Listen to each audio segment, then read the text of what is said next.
क्यों नहीं आप इमरान खान की बेटी जो टेरियान, जिसके ऊपर कैलिफोर्निया कोर्ट का ऑर्डर मौजूद है, और आप यहां पे कहते हैं कि हमने उसके खिलाफ केस नहीं सुनना।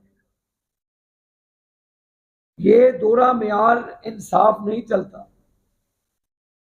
जवाब तो आपको देना पड़ेगा। एक तरफ तो आप नवाज शरीफ को बेटे से ना तनख्वाह लेने पर सजा देते हैं। वो कौन से कानून में लिखा था जी? वो कौन से कायदे में लिखा था जिसमें आपने नवाज शरीफ को सिसिलियन माफिया का लिखा था कहीं? और दूसरी तरफ आप इमरान खान के लिए गेट नंबर 1 खोलते हो, कहते हैं good to see you sir. क्या ये इंसाफ था? एक तरफ आप हमें कहते हैं जी कि ये सिसिलियन माफिया है, और उसी गेट नंबर 1 से इमरान नियाजी आता है मर्सिडीज में, उसको कहते हैं गुड टू सी यू।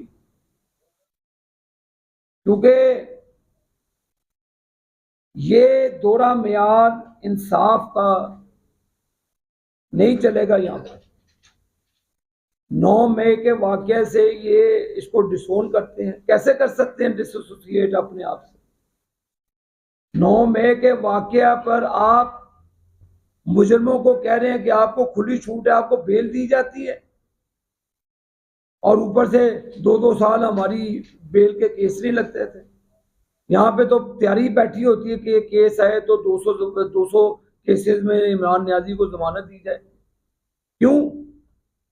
क्यों इतना स्पीडी जस्टिस पाकिस्तान के बाकी अवाम के लिए क्यों नहीं? क्यों इतने लाखों केसेस पेंडिंग पड़े हैं अदालतों में? लोग इंसाफ मांगते हैं, और एक शख्स इमरान खान के लिए जो मुजरिम है, जो कौमी मुजरिम है, जो अमलाक पर हमला करता है, जो फौजी तनसीबात पर हमला करता है, आप उसको कहते हैं आपको बेल दे दी जाती है।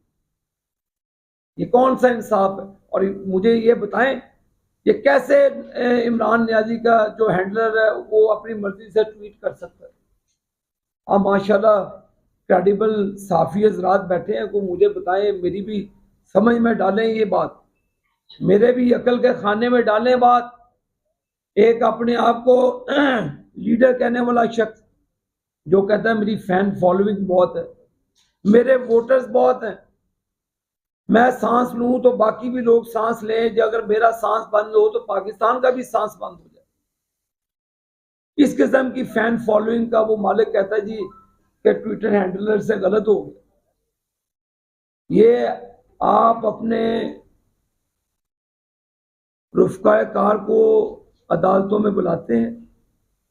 20 से ज्यादा तो मुलाकातें आपकी फैमिली की हुई, 50 से ज्यादा आपकी मुलाकातें आपकी जो लीगल टीम है उससे हुई।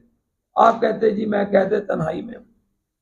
नवाज शरीफ के लिए तो ये चीजें मौजूद नहीं थी।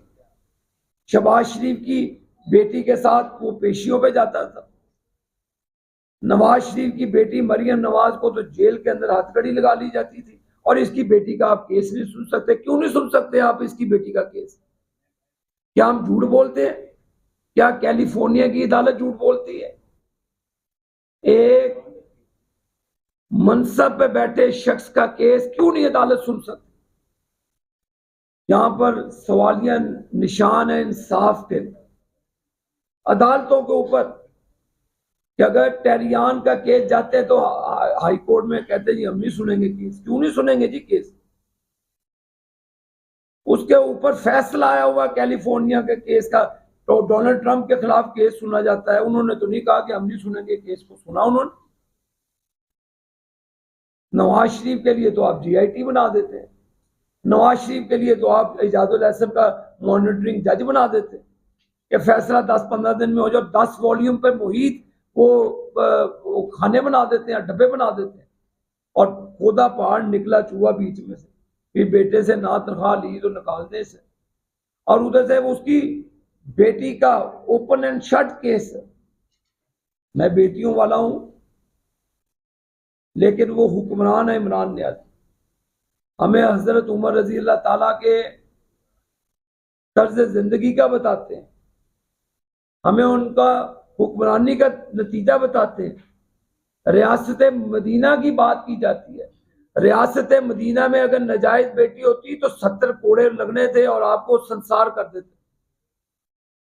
रियासत मदीना के अंदर अगर इमरान न्याजी तुमने ये जुर्म किया होता, एक नाजायज बेटी के बाप बने होते, तो तुम्हें जमीन में गाड़ दिया जाता।